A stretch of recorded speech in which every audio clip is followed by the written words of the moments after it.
Adriana Rezende está comigo? A ex-faxineira conversou conosco. A ex-faxineira da casa do Jairinho, ela foi ouvida ontem pela polícia, ela saiu com um monte de segurança, não queria conversar com ninguém, mas agora ela aceitou conversar comigo. Vamos ouvir o que ela disse. Por favor, prestem atenção. Presta atenção, Adriana Rezende, porque eu abordei de surpresa e pergunto para ela, olha, você aceita me responder algumas perguntas? Você aceita falar sobre o que acontecia dentro daquela casa? E a faxineira me diz, olha, Bate, eu estou correndo muito, porque a minha vida continua, eu lamento muito o que aconteceu, eu não tive muita convivência dentro daquela casa, o que eu souber eu posso falar. Ela disse que no primeiro depoimento não falou tudo o que sabe, porque ela não se lembrava. Só que para mim não é que não se lembrava, para mim ela temia. Se o Jairinho fala que eu vou mandar ela embora, né, como se ele estivesse ameaçando mandar a babá embora, vocês imaginem como essa moça deve também ter se sentido acuada depois de tudo que aconteceu e de tudo que viu ou ouvia naquela casa. E a entrevista, não é, transcorria, né? Até que ela estava a fim de conversar comigo. Ela falou assim, Bate, se você me ligar depois eu posso até conversar com mais calma, mas eu tô corrida aqui fazendo arrumando minha barraca, né? Acho que ela trabalha, não é isso? Vende barraca, alguma coisa assim, trabalha com barraca.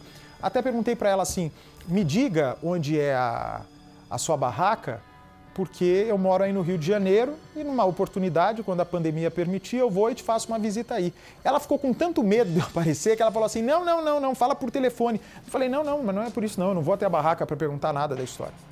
Queria só que você me falasse onde você trabalha para qualquer dia eu te visitar, né? Mas, quando eu pergunto para ela sobre se o Henri gostava do Jairinho, a conversa vai terminar. Acompanhe comigo. Posso te falar um minutinho só com a senhora? Eu acho que foi legal a senhora ter comparecido lá, dona Leila, porque as pessoas estão prejulgando muito a senhora, a babá, como vocês tiveram intenção de esconder alguma coisa, que eu tenho certeza que não foi em momento nenhum. Não, eu não tenho por que esconder. Eu só queria saber o seguinte, eu tô tentando entender a relação da mãe, do padrasto e da criança dentro da casa. Uma vez parecia pra mim que eles se davam bem. Na minha presença, eu só vi eles bem, na minha presença. No meu horário, eles eram uma pessoa que se dava bem o tempo todo. Isso do meu horário. Sempre então, na sua presença, a senhora nunca notou nada de diferente? Não. E parecia que o Henri gostava do padrasto? Eu vou ter que te ligar porque realmente está me atrapalhando um pouquinho. Mas se você quiser, depois a gente conversa. Tá ótimo. Eu vou te atender, tá bom? Tá ótimo. Vem pra mim, por favor. Adriana Rezende, quando eu pergunto pra ela se o Henri gostava do padrasto, ela encerra a ligação. Mas para a polícia, ela teve que falar, Adriana Rezende. Para a polícia, ela não pôde encerrar a conversa, não.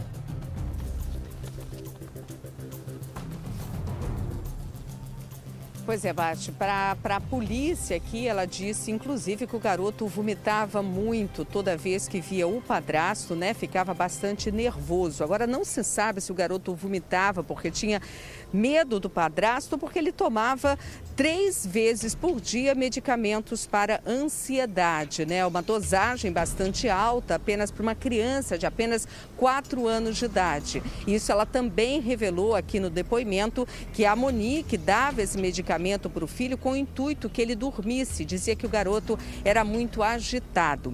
No primeiro depoimento, ela chegou até a relatar que quando Jairinho chegava em casa, o garoto corria até os braços do padrasto, os dois se abraçavam, depois voltou atrás aqui nesse segundo depoimento, dizendo inclusive que quando o garoto foi torturado nessa possível suposta sessão de tortura que aconteceu no dia 12 de fevereiro, quando o garoto saiu saiu, ele mancava e que a babá chegou a falar com ela, muito assustada ali, a gente precisa comunicar imediatamente o que está acontecendo para a Monique, porque a Monique já tinha pedido à babá para que não deixasse o garoto sozinho com o padrasto. Então, estou curiosa também para ouvir aí o que ela disse para você com exclusividade, porque a polícia divulga aqui o teor do depoimento, mas às vezes não conta tudo e ela talvez tenha aberto o coração para você, que é um excelente apresentador e teve confiança no programa do Cidade Alerta exatamente para narrar o que acontecia dentro daquele apartamento. Bate. Agora, Adriana, você que além de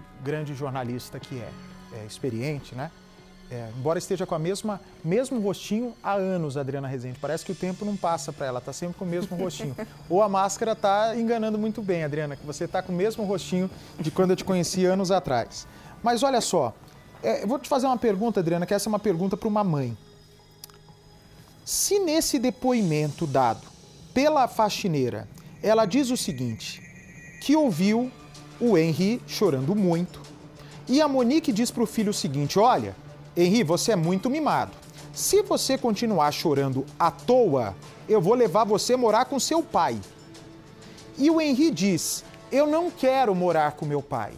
Se essa casa fosse esse inferno, como é relatado, Adriana Rezende, você acha que uma criança continuaria querendo ficar no mesmo teto de um homem que agredia e de uma mãe que não amasse ele?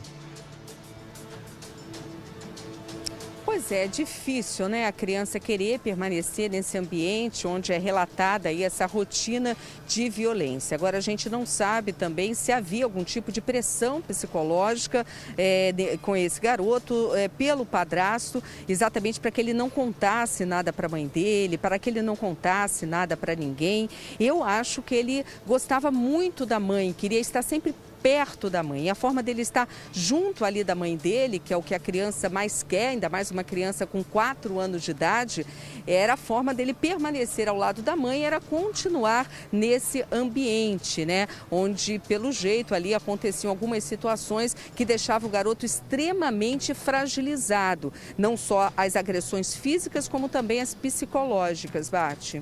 Você acha, Adriana Rezende, então, que ele, sabendo que a mãe era agredida, não sei se fisicamente ou verbalmente, e por ele sentir na pele o que o padrasto era capaz de fazer, ele estava dentro daquela casa, mesmo se submetendo a essas condições insalubres, com aquela coisa de criança de 4 anos para proteger a mãe?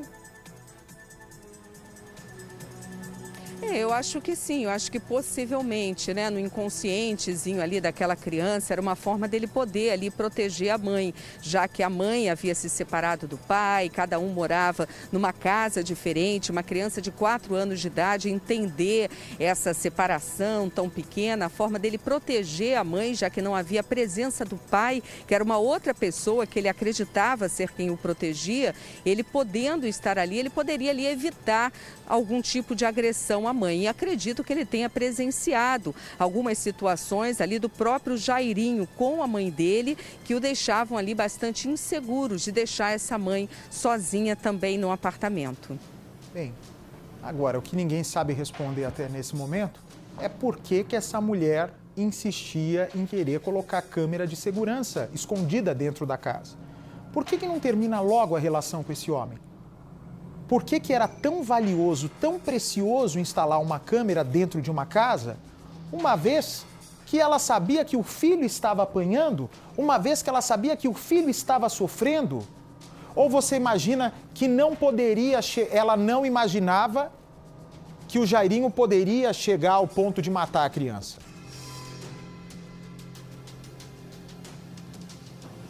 Eu acho que não, né? Eu acho que ninguém imaginava, né? Ela não deveria passar pela cabeça dela que ele poderia chegar a esse ponto, Bate. Até porque conversei hoje mais cedo com uma pessoa que é lá de Bangu, Adriana Rezende. Bangu, aliás, um beijo grande pro meu povo de Bangu, que tanto devo na minha carreira. Pessoas fantásticas. Lugar quente, quente, quente, quente lá no Rio de Janeiro. E essas pessoas dizem: olha, Bate, eu conheço o Jairinho. Eu falei assim, mas você conhece como? De ouvir falar, de ver ou de conviver? E essa pessoa me disse, não, eu conheço o Jairinho de conviver. Falei, opa, aí lá vai eu. Peraí, você está me dizendo que você conhece, você conviveu com o Jairinho? E essa pessoa me disse, sim, eu convivi com o Jairinho. Eu já estive no mesmo lugar do Jairinho, conversando com o Jairinho, não só uma vez, pelo menos umas 10 vezes. E essa pessoa dizia ter intimidade com o Jairinho e que Jairinho jamais teria a capacidade, pelo que ela conhece, de levantar a mão contra uma criança. Mas quem garante? Ele podia ser o que essa pessoa me falou, e eu disse a ela, simpático, bom de lábia, educado, atencioso. Político é assim, né? Político, via de regra, é assim. Sempre solícito, sobretudo na época de votos. Mas quando fechava a porta daquele quarto, disse que ele virava o capeta, virava o demônio.